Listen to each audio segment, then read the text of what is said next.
Good morning, and welcome to the Boulder Valley Unitarian Universalist Fellowship.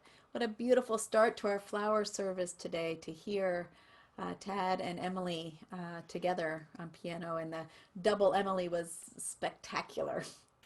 I'm Reverend Lydia Ferrante Roseberry. I'm the minister of this beloved congregation, and I'm joined today by Service Associate Chris Rathweg, Tad Koryeth and Emily Jaworski providing the music you just saw and other music throughout the service, and Amy Austin and Mary Stackpole hymn leading. I'm also joined, of course, by tech ushers. Today we have Eric Williams, Deborah Mensch, and Mary Stackpole, and boy, do they help everything run smoothly. I'm so grateful to them. And the most important people here is you. You are this fellowship, no matter where and how we meet. You are the reason we do any of it. As I say the welcome words today, I invite you to shift into gallery mode, and if you haven't already done so, and scroll through the screen so you can experience the lovely diversity of this congregation as we are gathering. You are welcome here today. In all the beauty of languages, cultures, skin tones, shapes, and sizes that come together in your uniqueness, you are welcome here. In all the ways you experience and express gender, you are welcome here. In the beauty that is who you love and how you love, you are welcome here. In all the ways you make your living and all the places you are from, you are welcome here. Christian, pagan, humanist, Jew, Buddhist, mystic, Muslim, Unitarian, Universalist, with all the traditions that inform your spiritual life, you are welcome here today. No matter how long you've been away, nor how soon until you return, you are welcome here. And whether you come today with laughter in your heart or with tears, with anger or with joy, you are welcome here. You are invited to join us with an open mind, a loving heart, and willing hands. We welcome everyone today. I have a few announcements this morning. What would our congregation be without announcements? After this Sunday service, children and youth of all ages are invited to the School of the Spirit coffee hour for kids. And the link for that coffee hour is going into the chat.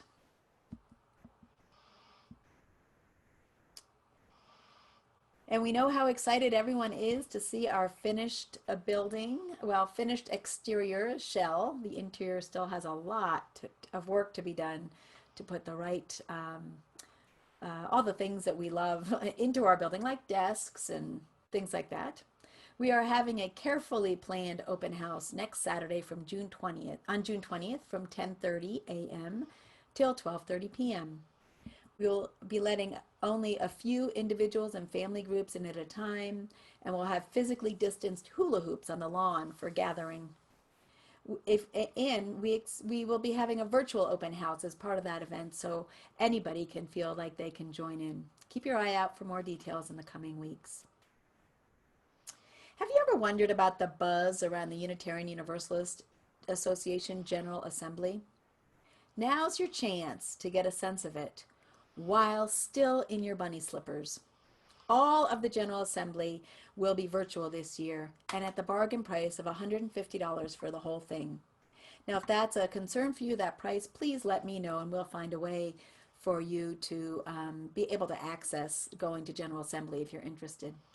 General Assembly runs Wednesday, June 24th through Sunday, June 28th, and it is full of incredible speakers and workshops, and most of all, the energy and inspiration as thousands who share our liberal values join together. Now, as you might imagine, much of this year's focus will be relevant to our times, as it always is, as we Unitarians address, cope with, and own the systemic racism of our culture. I'll put a link into the registration. It looks like Lydia may have I lost. quit, and I'm now. Can you guys see me back again? Now we got you back. You were just starting to talk about the link to registration. The link to GA registration will be there. I'm so sorry about that. First time that's happened in a service. If you are new here, we are glad that you found us and hope that in this virtual community, you can experience the warmth and love of this congregation, even if we occasionally go in and out, blip in and out. Each Sunday is different here, so please come back a few times to really get to know us. If you want to get better connected, please see the chat window for links to our first-time visitors page, or email your information to our office manager. Her address will also be in the chat. And be sure to check out our fellowship calendar and Connections Weekly for all the opportunities we have to stay connected during the week. And finally, if anyone is new here and would like to introduce yourself in the chat, please do. We really love to know who is among us. All are invited to stay for virtual coffee hour after the service or join one of the other offerings that I just spoke about.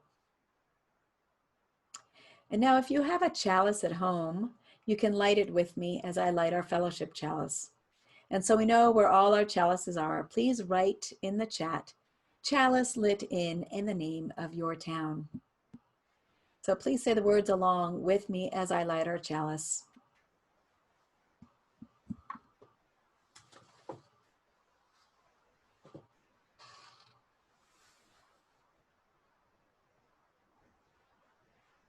We light this chalice for the warmth of love, the light of truth, and the energy of action. And now I'll sing the bowl a second time and invite you to let that draw you deeper into the present moment and this beloved community.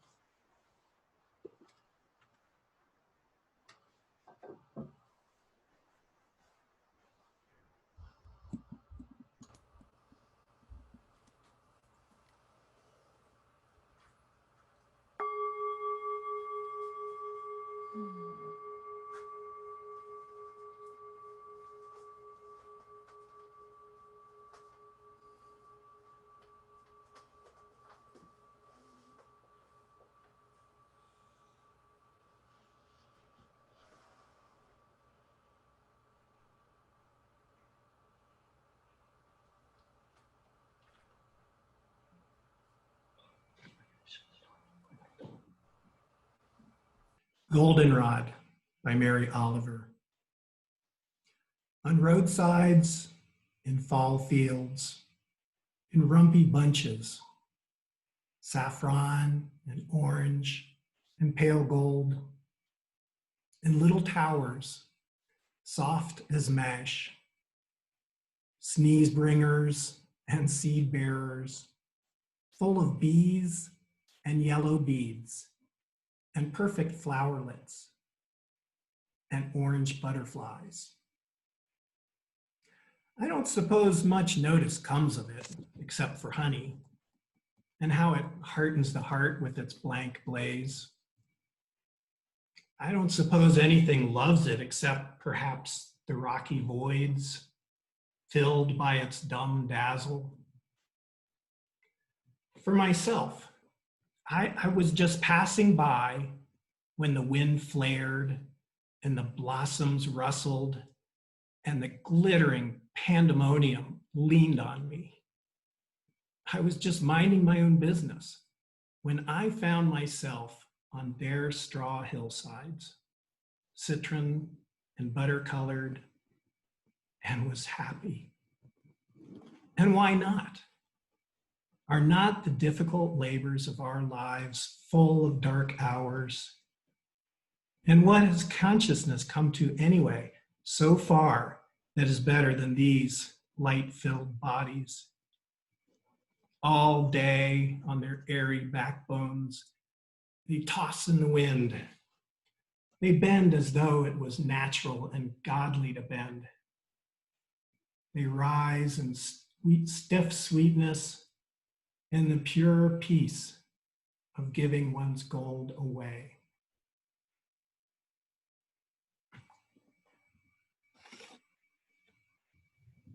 That was Goldenrod by Mary Oliver.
Earlier this year, I put this quote as part of my email signature.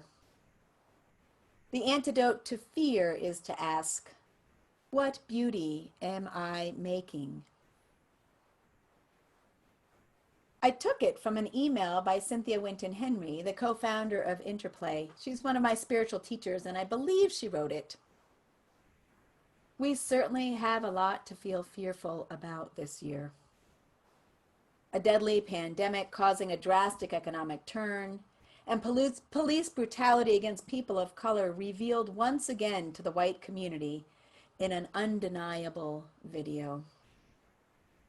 White people taking to the streets again with people of color who wonder, how long will you be at our side this time? We are in a time of such great upheaval, greater than any in my own life for sure. Some on social media are calling to cancel 2020, as if we can just close our eyes to it and it will go away. So these times are challenging, but not the only times of great uncertainty and upheaval in human history. My husband and daughter were talking to me about a book named The Fourth Turning, and they talked about how it looks like there's 80 years cycles of these big challenges in the world. Now, certainly, if you look back, we can see upheaval about 80 to 100 years ago. Uncertainty abounded in Europe in the 1920s. That's the year that Reverend Norbert Čapek introduced a new ritual to his growing Unitarian congregation in Prague, Czechoslovakia. The flower ceremony was his way of making beauty in a time of great fear. World War I had redrawn the boundaries of Europe, creating tremendous instability following that brutal, brutal war. This was the instability that was ripe for the rise of fascism and Nazism. Norbert Čapek was born in 1870 in Bohemia, which was then part of the Austro-Hungarian Empire.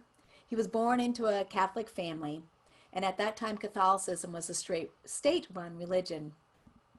At age 10, he became an acolyte at St. Martin's Church. Perhaps some of you were also acolytes or altar boys. But soon he was disillusioned with his priests' cynical attitudes and behavior towards their parishioners.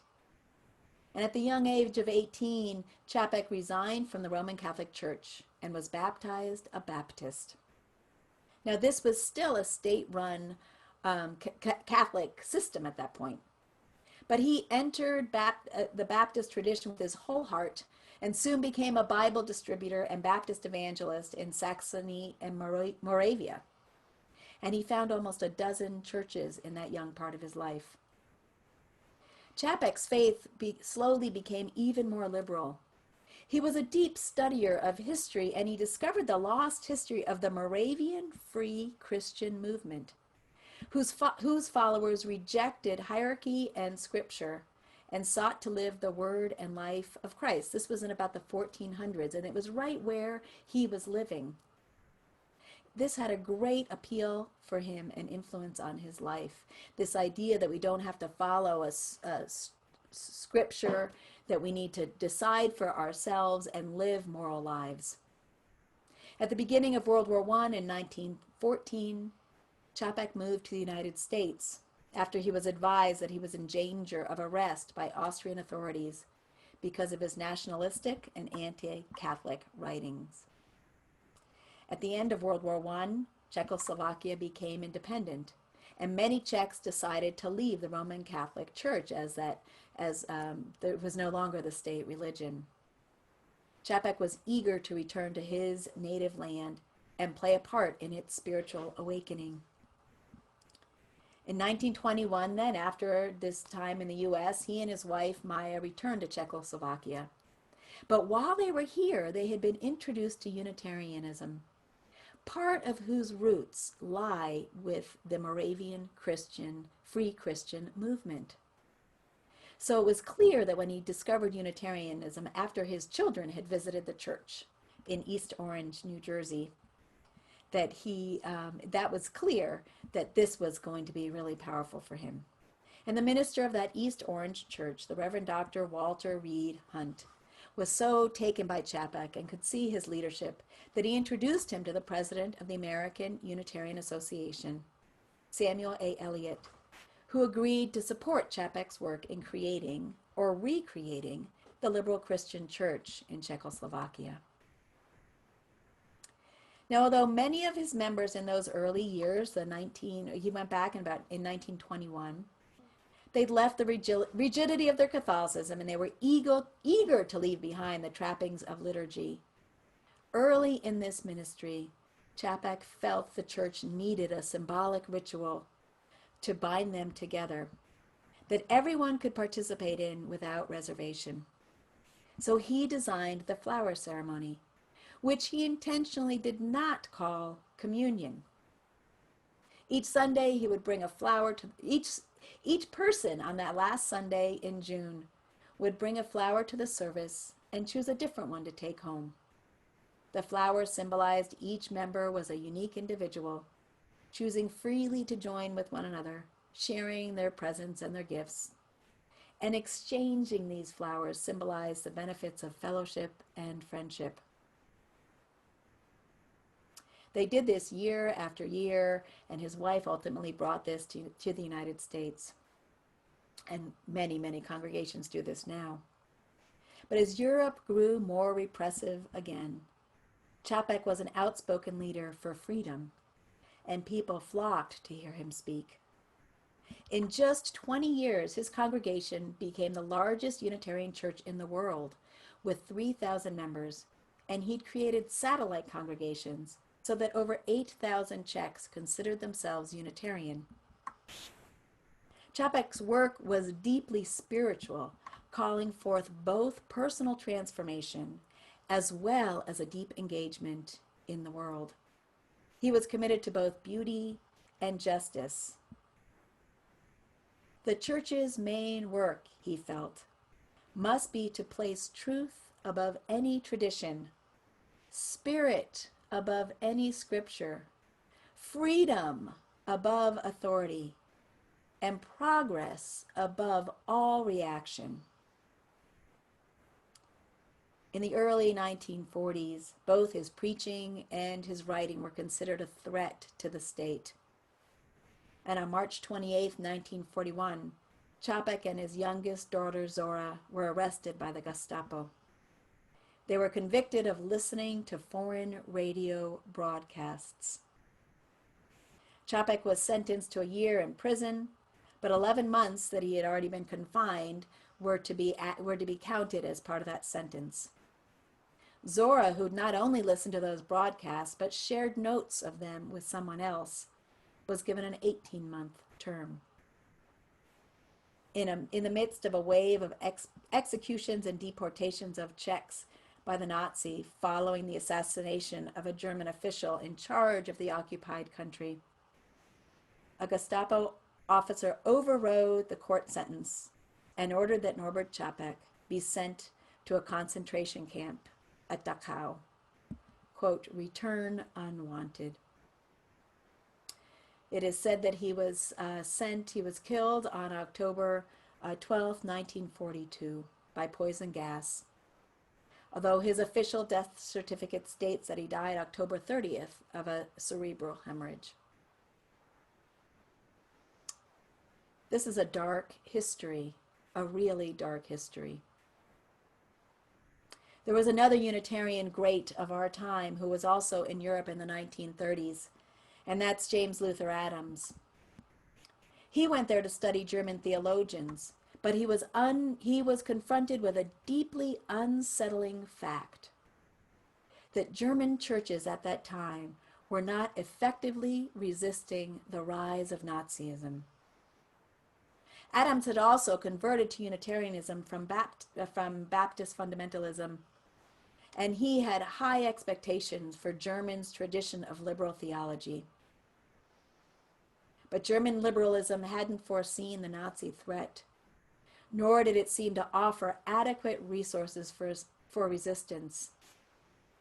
And Adams took that witness that he saw in Germany, and it infused all of his work here when he returned as a theologian and as a teacher for many years. In recent years, I've taken more note of the life and times of Norbert Čapek, and I've always loved the work of James Luther Adams. I'll say that 3 years ago, while I was concerned about where this nation was going, I could not have imagined where we are today. 3 years ago, while I worked for justice, I did not truly understand the full implications of my comfortable, incremental strategies.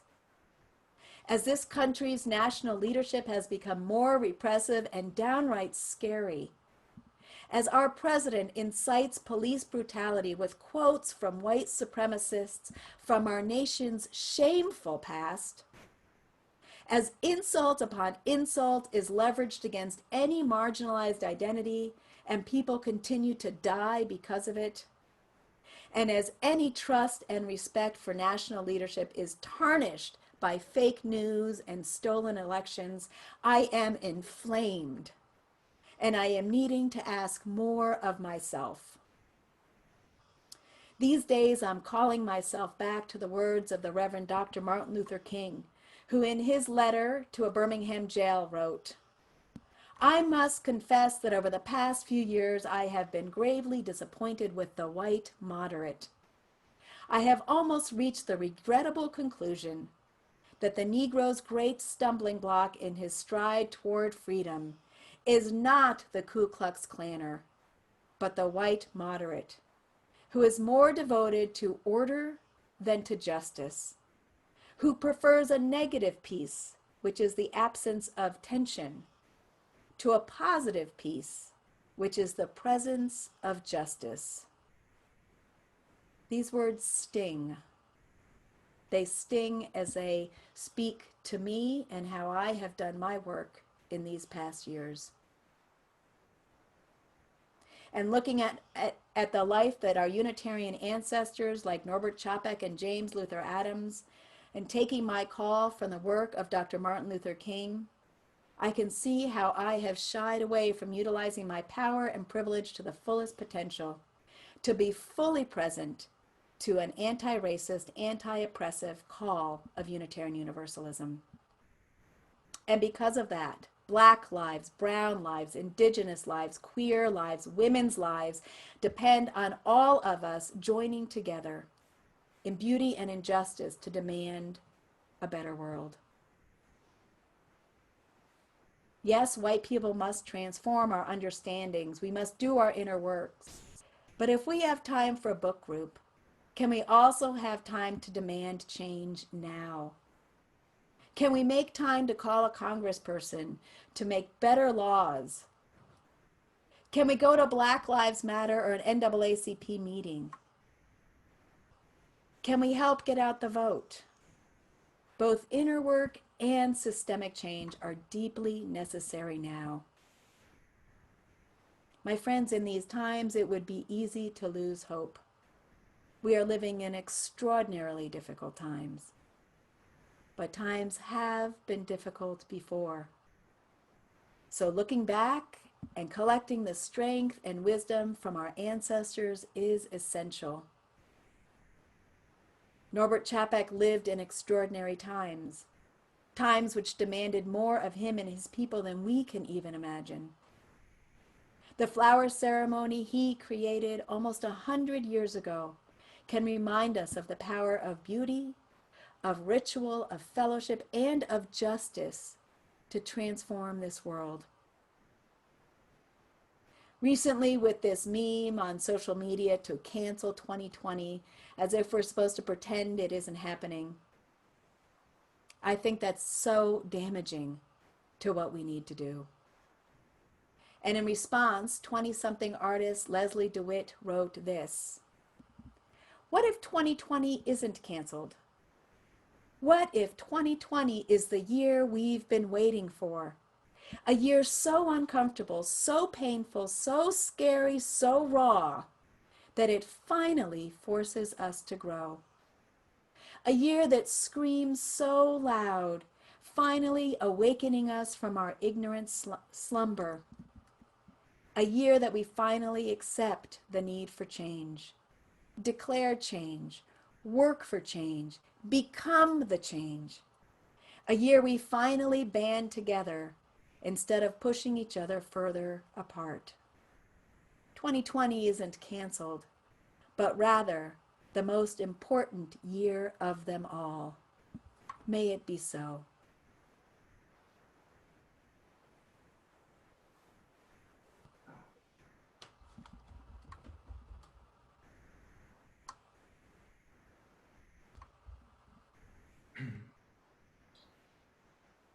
Each week, we remind ourselves of the abundance of our lives in this community by giving half of our plate away to those organizations that share our values. Today, we offer half of our plate to support, we offer our half plate to support the Colorado Freedom Fund. The fund posts bonds for folks who cannot afford bail, no strings attached. Their aim is to reduce harm to people impacted by bail and work to end money bail. About their work, they write, "We pay our people's bail in full.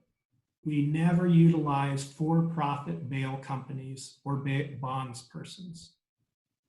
Their stories vary, but all our people conveyed to our legal volunteers that they could not afford bail, that they consented to being bonded, and that they were eager to rejoin their community while resolving their legal cases.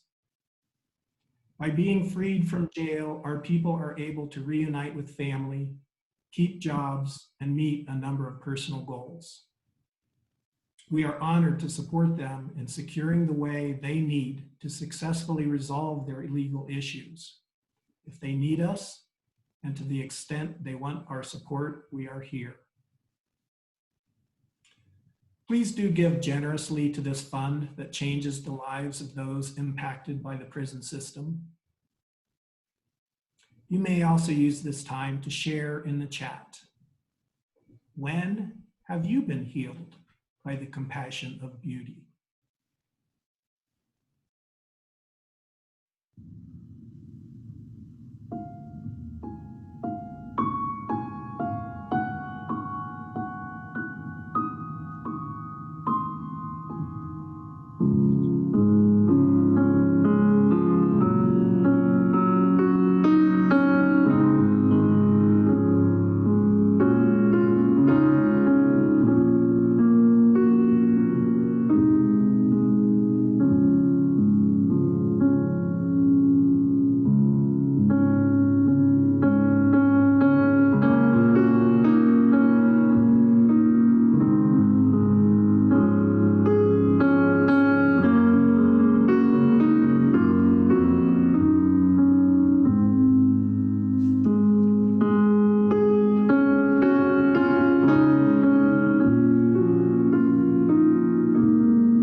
the incredible work of this fellowship, bringing love, reason, compassion, beauty, and justice into this world.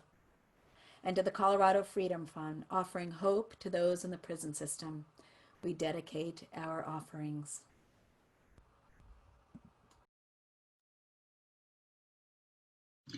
And now we sing.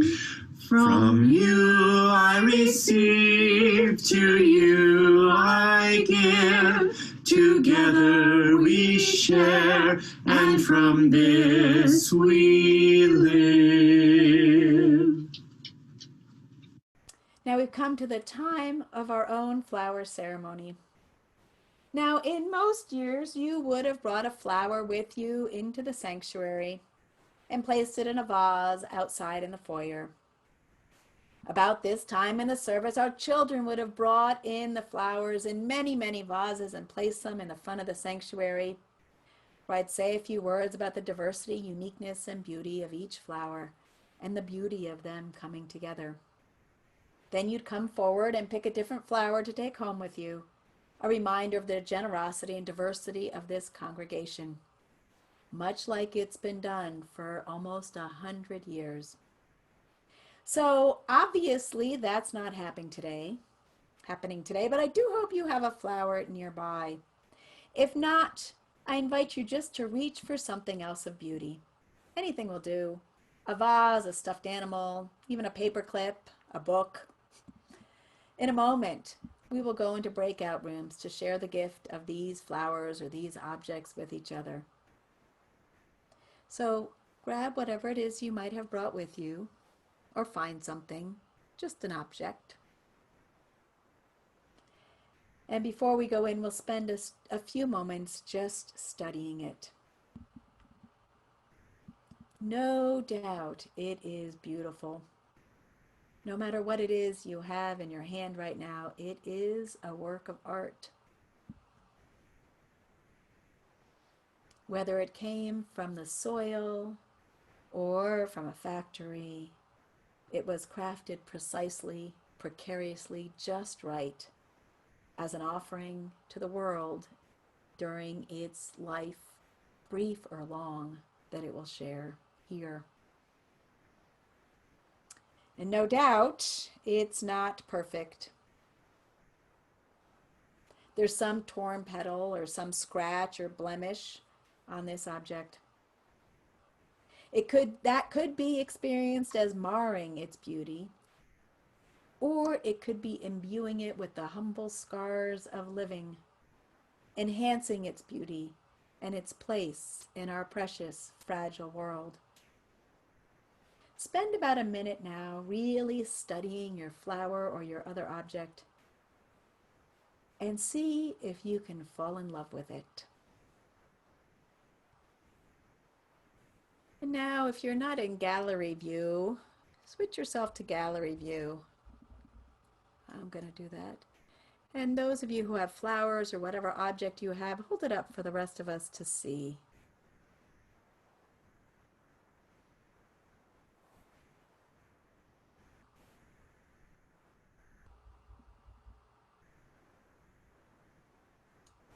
And look around you and see all the beautiful things people are offering.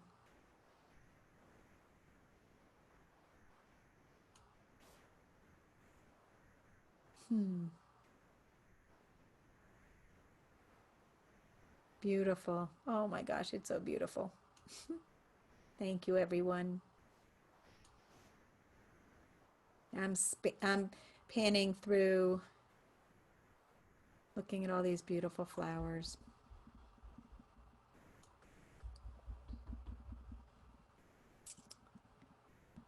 Now we're going to invite you into small breakout rooms of about 4 people. You'll each have a minute or so just to share about your flower or object, what beauty you found in it when you examined it closely. We hope you'll join in this sharing of beauty in small groups, but if you would prefer not to, for any reasons, you may quickly return to the main meeting by just clicking Leave Breakout Room whenever you wish. And those who remain in the breakout rooms will know that you just prefer solitude in this moment. Now, although we will not be able to physically offer our flowers to one another as we have in years past, we'll have to save that trick for the next generation. But imagine during this time that you are sharing your flower during this time. And then following the service, I invite you to find someone you can actually physically give your flower to, whether it's giving it to a family member or leaving it on a neighbor's doorstep if that's comfortable for you. Now you'll be taken into the breakout rooms. Your unmute button should work when you're there. If you see a button or a screen sharing inviting you to join the breakout room, do click it, but most of you will probably just automatically be brought in there. And we'll see you in a few minutes. Hello again, everyone. I hope you enjoyed your conversations and each brought a little bit of beauty into each other's lives. The beauty that is part of healing us and sustaining us and giving us the courage to do the work we need to do in the world. We've now come to the time in our service where we focus on our community connections, our time of sacred sharing. Deborah will remind you of how to let us know you'd like to share. And when you do, either by voice or by chat, tell us your name and where you live, and then briefly let us know what is in your heart today. I will be putting a stone into our sacred waters on your behalf, and then we will have the pastoral prayer after we hear from everyone.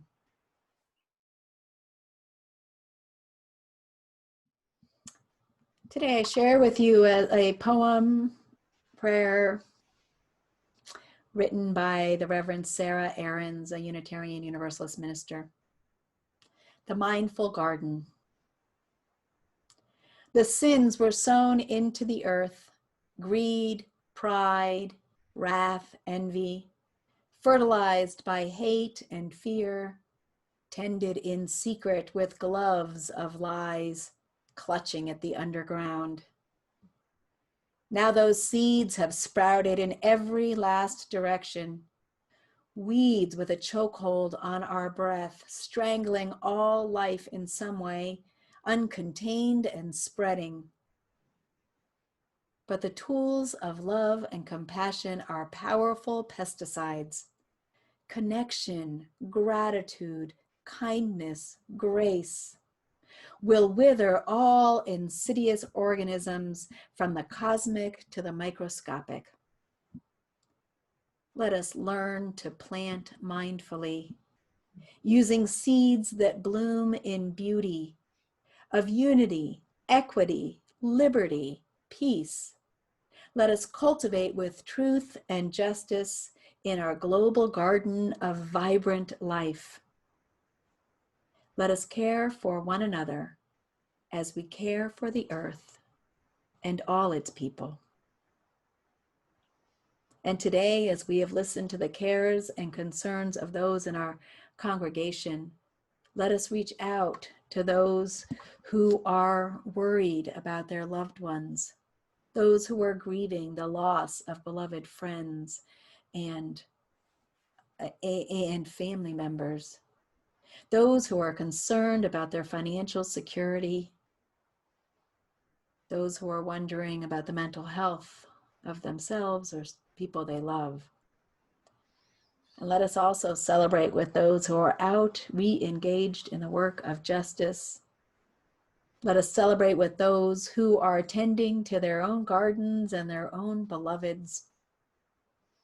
Let us remember that joy and justice and beauty must be woven fine in order for us to reap the benefits of the world we know is possible, the beloved community, the vision of our ancestors. May it be so. And now I want to introduce the hymn, Let All the Beauty.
was a gorgeous new to me hymn. Thank you so much, Mary. As a benediction today, we will share with you this vision of beauty and peace.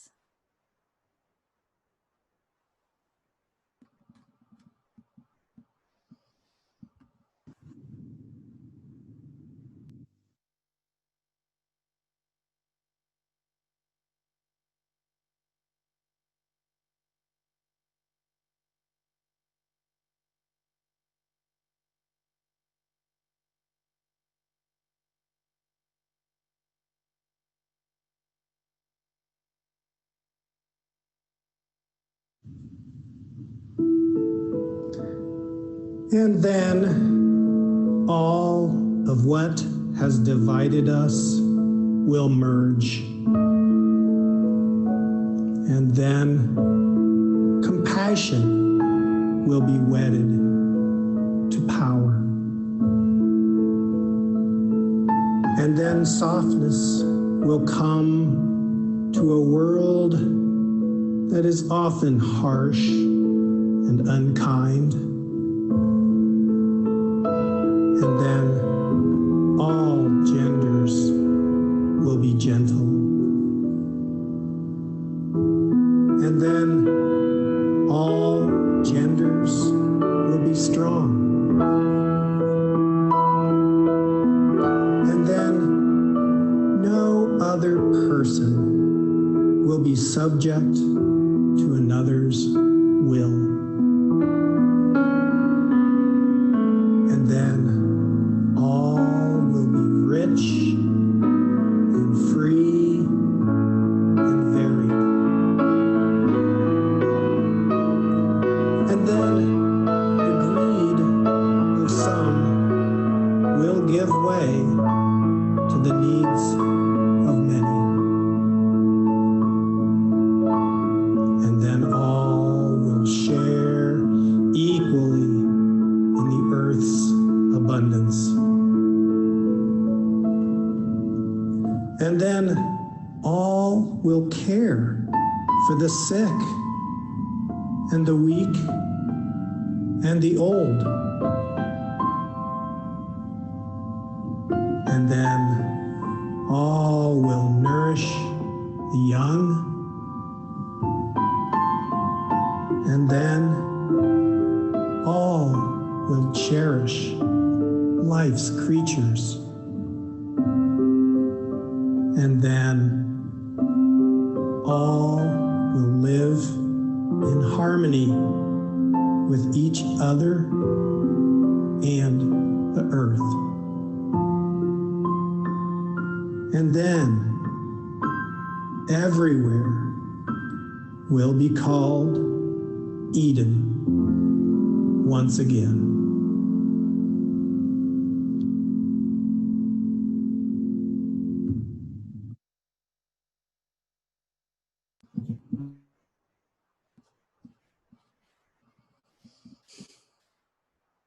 May it be so, beloveds, may it be so.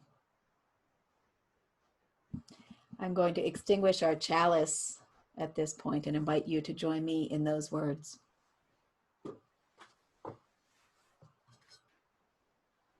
We extinguish this chalice, but not the warmth of love, the light of truth, nor the energy of action. These we carry in our hearts until we meet again.